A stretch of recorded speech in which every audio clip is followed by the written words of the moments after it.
One, and we're live again. And thank you everyone for being here with us in one more episode of Dojo Live, connecting experts like you.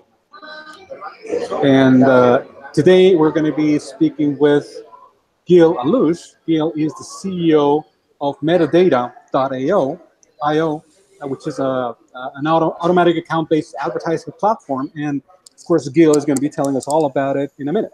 So thank you for being with us today, Gil. It's a pleasure and an honor. We look forward to speaking with you here in our show.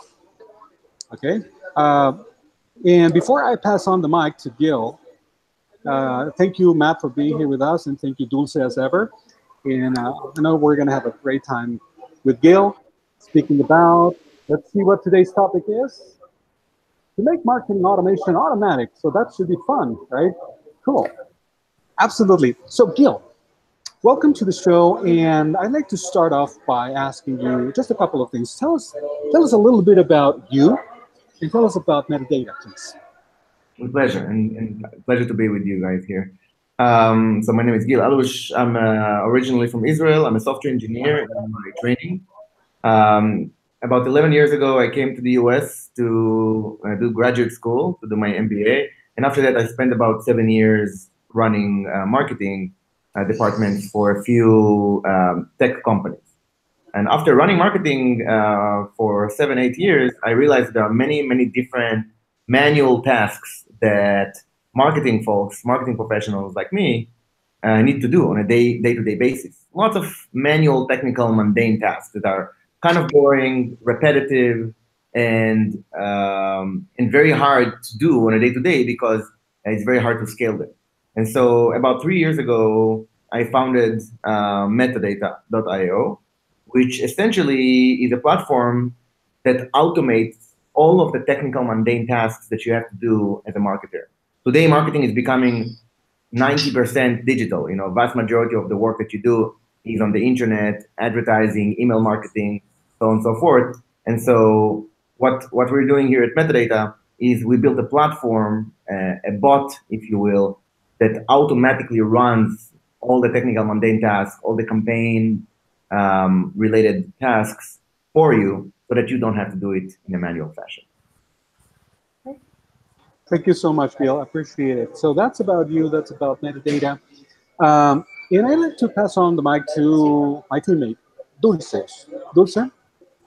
Hi, Gil. So we are very excited for you to be here with us. You're talking about this specific topic, make marketing automation automatic. So that's pretty interesting. Tell us why you choose this topic. I chose this topic, and it's funny, you know, when you say that out loud, like making marketing automation automatic, it's kind of like a joke because marketing automation is probably automatic to begin with. But the reason I chose to say that, and we tend to say pretty sentences like that in the company, is because marketing automation is a whole category in software. In marketing technology, there are dozens of companies who are sitting under the marketing automation category. And in theory, marketing automation is supposed to be automated. You click a bunch of buttons and marketing is automatically happening for you. But the truth is, it's not automatic at all. In fact, you have to hire a group of marketing operations people or an agency or consultants that can actually operate marketing for you. So although marketing automation is called marketing automation, in fact, there is a lot of manual work that is need to be done to operate it. And so what we built is a truly automated way of doing marketing, because instead of you waking up in the morning and logging into multiple software packages and buying data and setting up pixels and setting up tags and setting up campaigns and doing A/B testing and optimizing and doing all the kind of work that marketers are doing today, with our solution, once you plug it into your existing solutions that you already use on a day-to-day basis, our bot essentially automatically does all of these operations for you. And it's using artificial intelligence to really independently run marketing for you, so that all you have to do is just make sure that the bot is not going out of whack, it's not running campaigns you don't want it to, but essentially 90% of the work is done automatically for you. And so that is why I chose that subject, because it's a new concept in marketing and using artificial intelligence in general. It's not different than a self-driving car or a virtual assistant. Thank you so much, Gil. Matt, I know you had some questions for Gil, right?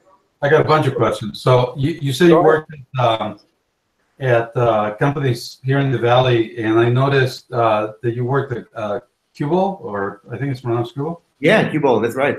Yeah, I know some people that work there, and I'll check with you afterwards. But in fact, were you in the small office in Mountain View when they started? That's right. I was in California and on California Street. Yeah.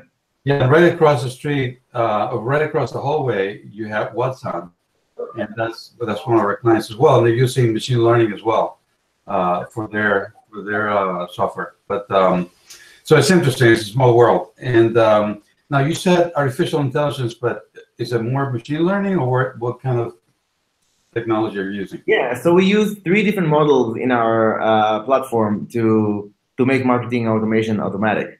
The first one is a regression model that helps understand what worked in the past.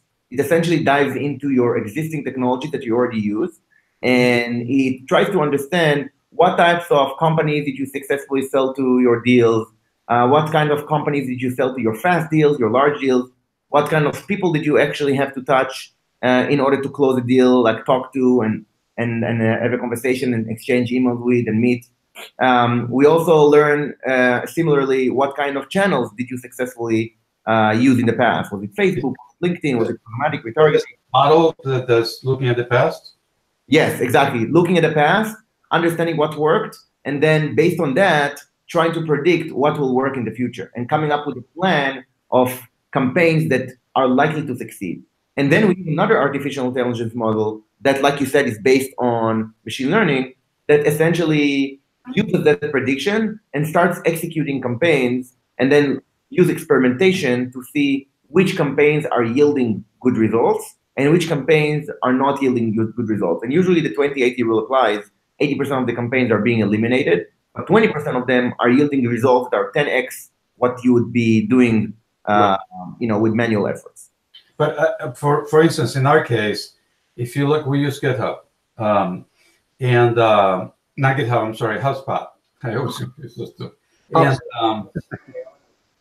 And if you look at our past, it's pretty horrible.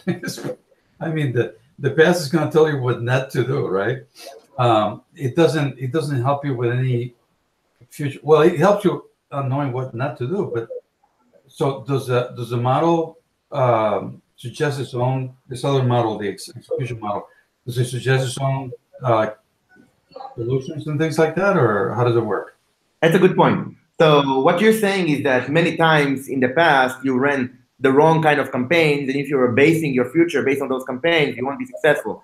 I understand what you're saying, and so what the AI will do is it will start by understanding what worked, what didn't work. It will also see which ones are false positives. So if you ran a campaign in HubSpot in the past, and that campaign may have seemed like it's successful, but actually it ended up not generating any revenues, any meetings, any opportunities, then it will take that campaign as a negative campaign. It will use that negative insight to, exactly like you said, know what not to do.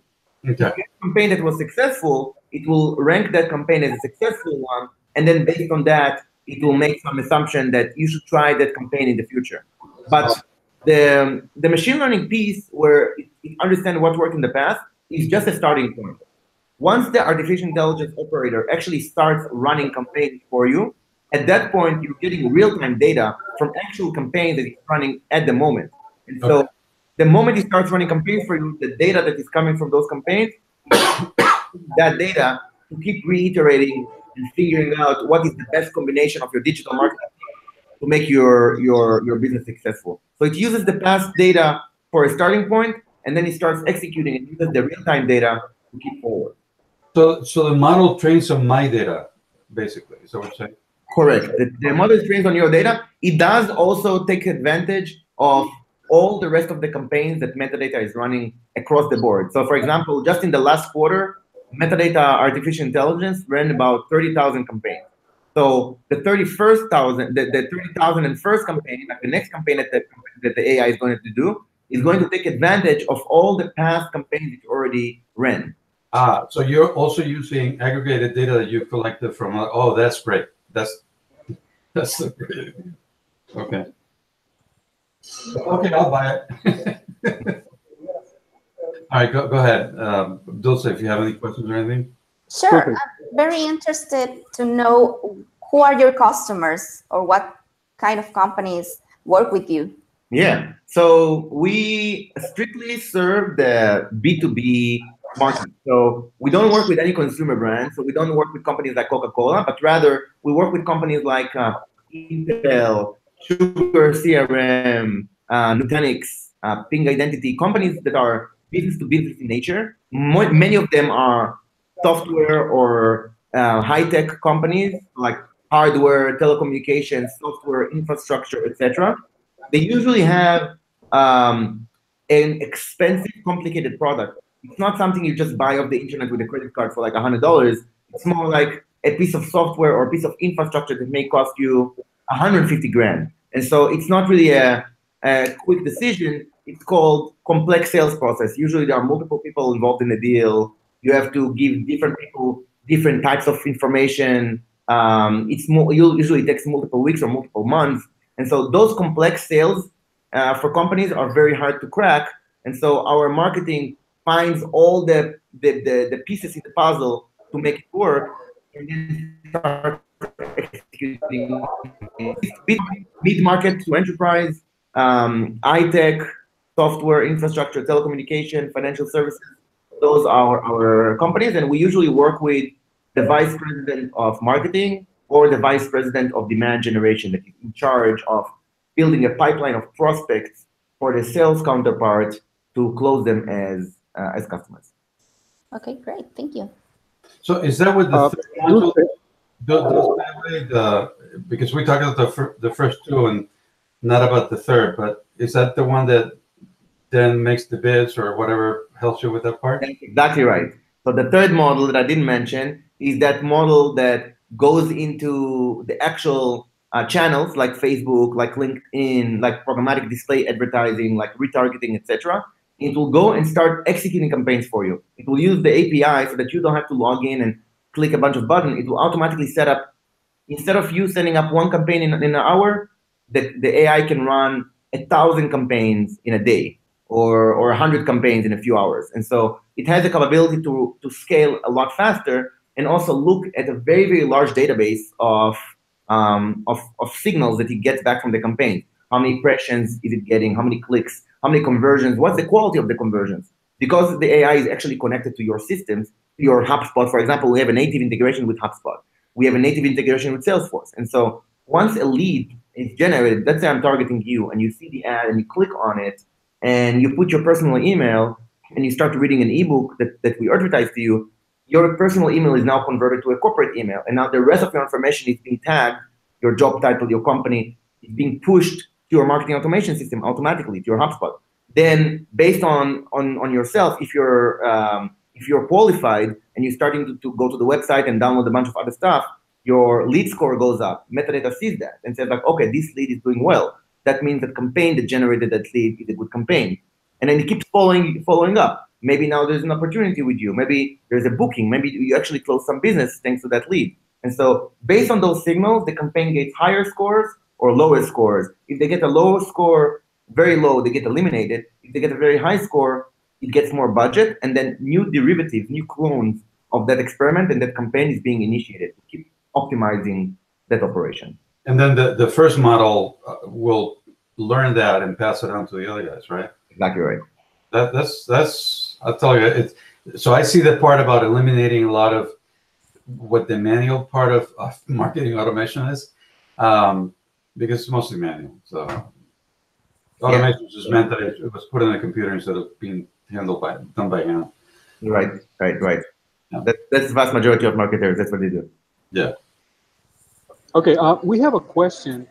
Actually, we have several questions. And for Gil, one of my teammates, by the way, he says he's in JFK right now. He's traveling.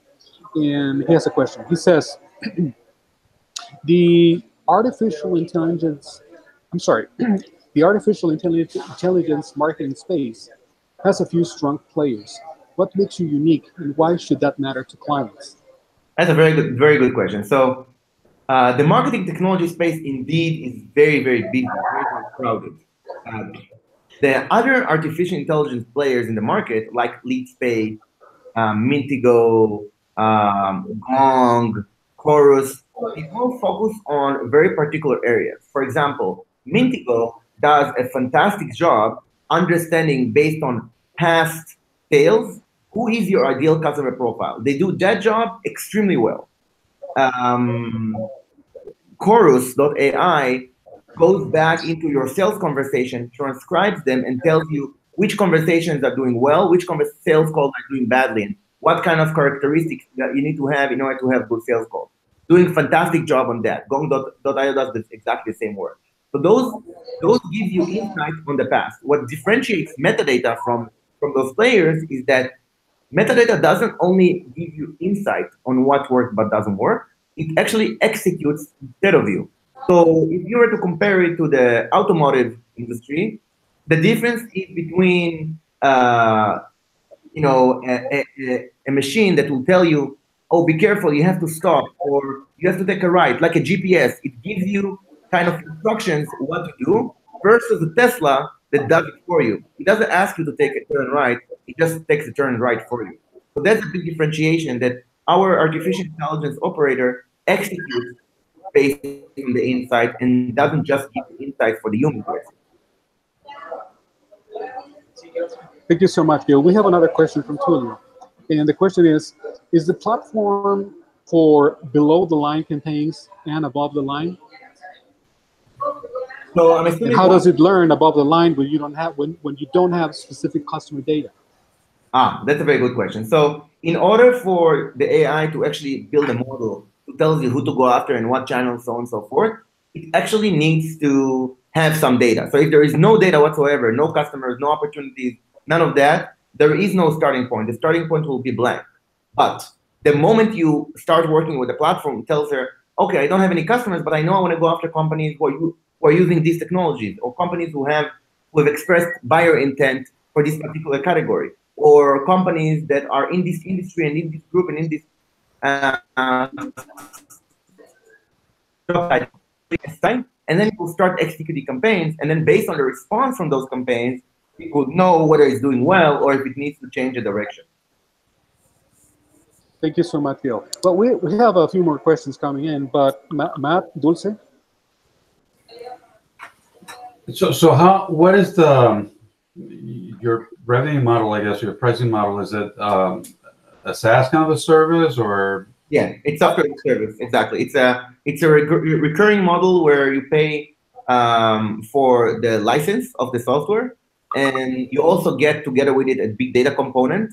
And together with the data and the license, you can essentially start running campaigns.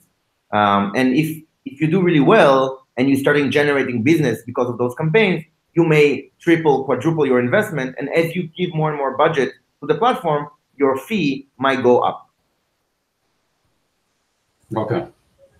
And that includes all the second model dipping into all the aggregated data and all that, right? Okay. Yes, it includes the piece that analyzes your historical data. It includes the data component that you can define all the audiences, all the companies, and all the people in the world that you want to go after, because in a B2B company, it's a pretty much discrete universe. You can see exactly what companies are around the world, what technologies they use, what they're interested in. We have all that data, and then you can also, it also has a component that executes the campaign for you. Yeah, because that's really valuable in my head. So go ahead. Okay, thank you, Matt. Dulce?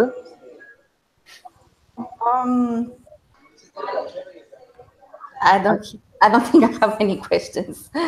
No, that's fine, because we do have another one. I'll keep going if you don't mind. Go ahead. So tell us a little bit about technology. What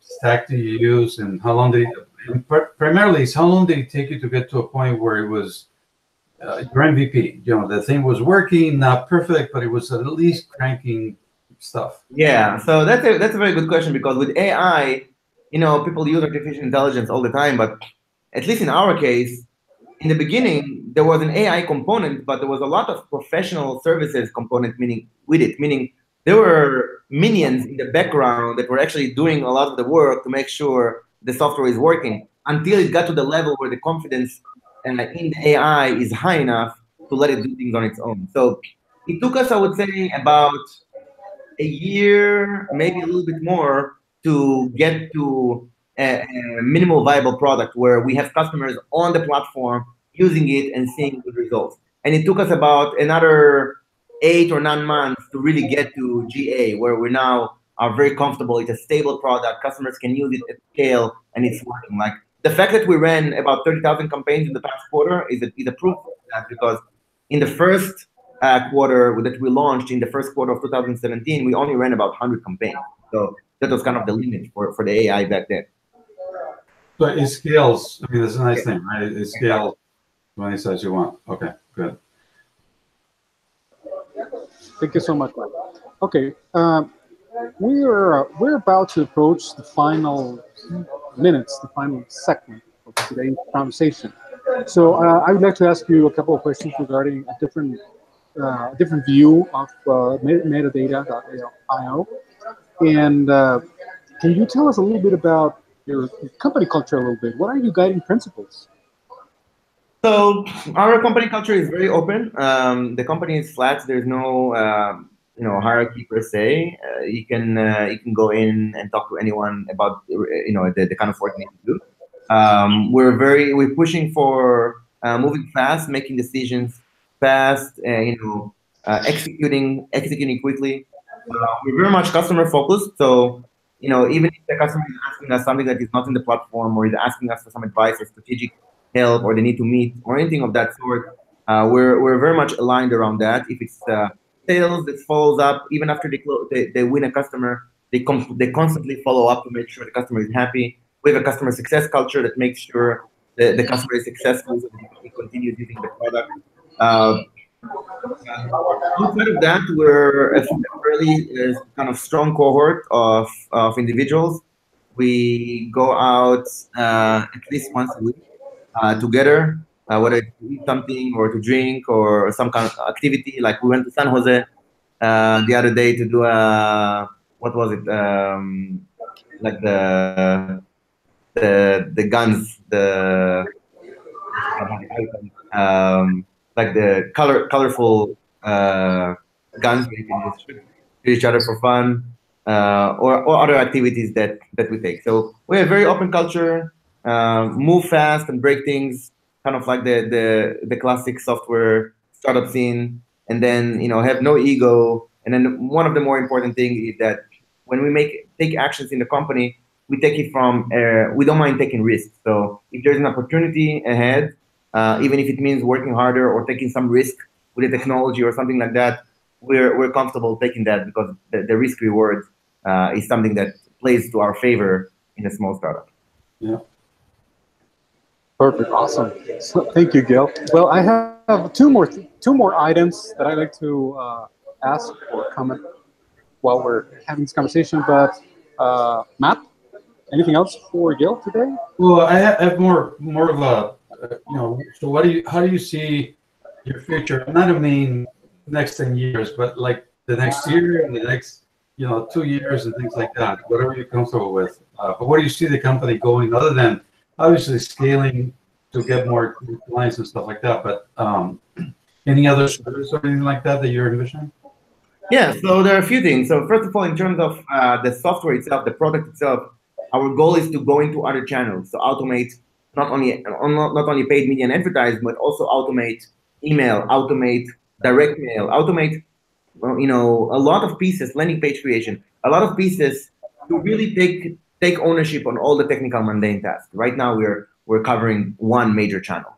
And the second thing is, we're excited to move to the stage where artificial intelligence execution is going to be the status quo. Right now, it's very much early adopters. We're in a very, very early stage where we have companies that know this is the future, and they try it out, and they start. We have some companies who moved all of their campaigns to metadata at this point. But the vast majority of the companies, when I say vast majority, I mean like 98% or 99% of it, are not there yet. They think artificial intelligence execution is far ahead. So we're very excited to be at the place where the companies realize, okay, now is the time. Now the technology is mature, and we're going to be right in there in a very well position. We have a few patents that were awarded for us with the U.S. Patent Office. We have very strong technology, and so waiting for the market to understand this is a mature technology that we can execute on today.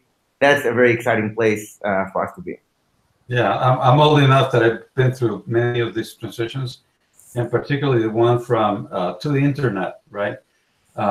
Particularly established companies like AOL, were in denial and got angry, and the whole arc of depression arc, they went through that, and of course they ended up going belly up. But but yeah, but you're in a good spot though. I mean, there's nothing but upside to what you're doing.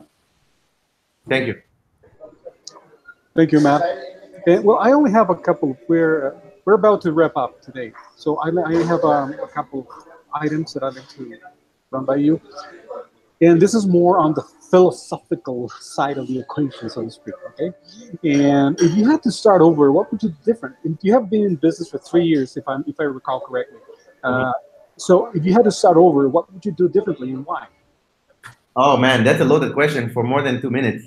When you go back and try to understand how to do things better, at least in my eyes, there are so many things I could have done better.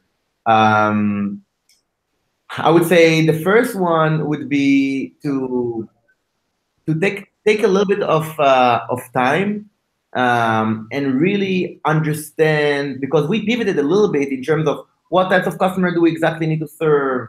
How much of a budget do they need to have? How big of an operation? Like how to sell. And so probably if I started all over again, first of all, I would take a little bit more time to understand exactly who to go after and who not to go after, which is also equally important. That's one thing. The second thing is build a company culture and understand exactly the kind of people that work well within a small technology startup and which ones don't. And take that filter, that cultural fit, as well as a professional fit, and mold that into every interview to make sure we bring in the kind of players. Like, I mean, we have a very strong group now that we got to have, but we had to go through a lot of different kind of changes to get to that place. And so I would say culture, and take our time to understand exactly the product market fit trajectory ahead of time, before we get too fast into sales. That those will be the two big ones that I can think of off the top of my head right away. Cool, and I'm sure that our audience is going to take a note of it, most likely, and I'm sure of that. So, Dulce. Yes. Well, we're almost finished with this edition of DojoLIVE, but for the last part, is there any words of wisdom you wish to share with our audience? Well, it really depends on what your audience motivation is. I'm very passionate about entrepreneurship, and so I talk to plenty of people who want to start a business, want to start a software business. And so I always say, if you're passionate about what you do, meaning a passion either for the types of solution you want to build or the type of profession that you want to start your business in, and you're very passionate about it, I would say go and do it. If you're working on a 9-to-5 job and you're bored or you don't feel like you're doing exactly what you want to do, I think entrepreneurship is one of the ways today in our century, in our time, that you can actually fully fulfill yourself. And so, find your passion, whatever it is. If it's fixing cars, if it's doing marketing, if it's cleaning, it doesn't matter what it is. Art, whatever it is that you like to do, you can do it passionately, get extremely well at it, and then you can be independent.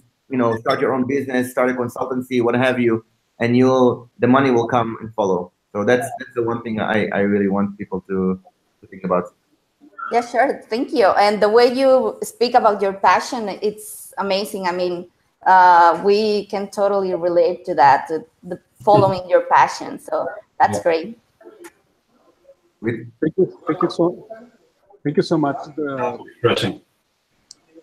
Dulce, thank you so much. And okay, well, Gil, the only thing left for me to do now is to simply send you a big heartfelt, warm thank you for having been with us today here on this, what we call this craziness called DojoLIVE. How crazy, because it's fun, it's a crazy thing to do, and it's people are starting to get the hang of it.